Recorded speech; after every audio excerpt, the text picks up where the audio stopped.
সে আগের ভিডিওটা তো শর্ট ভিডিও ছিল, সেজন্য আপনারা যদি বুঝতে না পারেন তার জন্য এটাকে এইভাবে ভিডিওটাকে শ্যুট করা হয়েছে। তো আমি মন্দিরের ভিতরে ঢুকছি, এখানে যে আরতি হচ্ছেন, আরতির কোথায় কি ঠাকুরগুলো আছেন সেইগুলো একটু আপনাদের পরিচয় করানোর জন্য এই ভিডিওটাকে আমাকে ডবল বানাতে হয়েছে।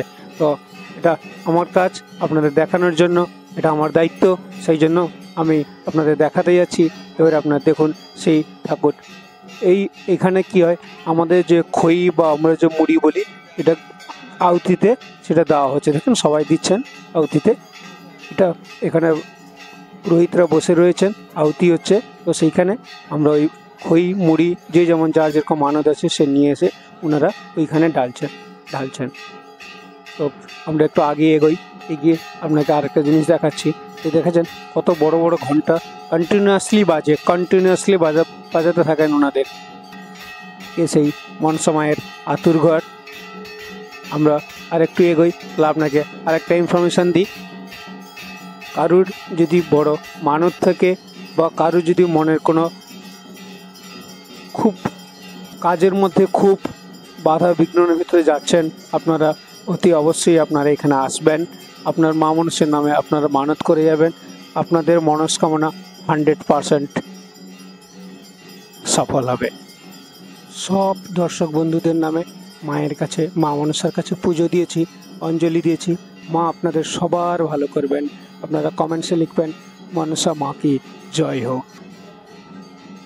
সেই গাছ, যে গাছে মা মনসা আবির্ভাব হয়েছিলেন, সেই গাছে লোকের মানত, এবং সেই গাছে যত লোকের মানত থাকে, যত দাগা, যত যা কিছু থাকে, আমরা যখন বলি সে ঘুমসি বাঁধি বা লাল সুতো বাঁধি, এটা হচ্ছে সেই গাছ যেখানে মা মনসা আবির্ভাব হয়েছিলেন, যেই গাছেতে। বাকি আমি বেরিয়ে এসেছি এখানে আপনাদের, এটা হচ্ছে আপনাদের কার্যালয় অফিস। আপনাদের কোনো প্রবলেম হলে আপনারা অফিসে এসেও যোগাযোগ করতে পারেন। বাকি পুজো হচ্ছে, তো আমি এখান থেকে একটু বেরিয়ে আপনাদের দেখাচ্ছি যে আমি যে মন্দিরটায় গেছিলাম সেই মন্দিরটা কোথায় ছিল, আপনাদের একটু দেখানো দরকার।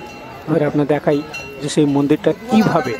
দেখুন মন্দিরটা দেখেছেন কত উঁচুতে, একটু ঘুরে দেখাই কতটা আমরা কোন মন্দিরে গেছিলাম। কারণ বেরিয়ে এসে আমি অনেকটা এসে এই যে ভিডিওটা বানাচ্ছি না, ওটা শর্ট ভিডিও ছিল, আপনারা তো বুঝতে পারেননি। দেখেছেন আকাশ যেন মনে হচ্ছে মাথায় ছুঁই, এক অপরূপ দৃশ্য দেখেছেন পুরো। এই যে সেই মায়ের মন্দির, মা মনসার মন্দির দেখেছেন কোথায়, একদম পাহাড়ের চূড়ায়। মন্দিরটা বাইরে থেকে দেখতে এইভাবে, কিন্তু ভিতরে যখন আপনারা দেখলেন কেমন লাগলো অবশ্যই কমেন্টসে জানাবেন।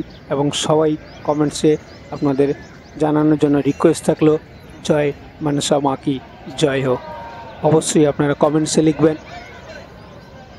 তো আমি এরপরে যে নেক্সট ভিডিওটা আপনাদের বলেছিলাম যে সতী সাবিত্রীর জন্মস্থান আতুরঘর, এখন ওই দিকে রওনা দেবো।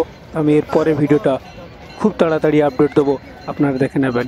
জয় মনসা মা কি জয় হোক।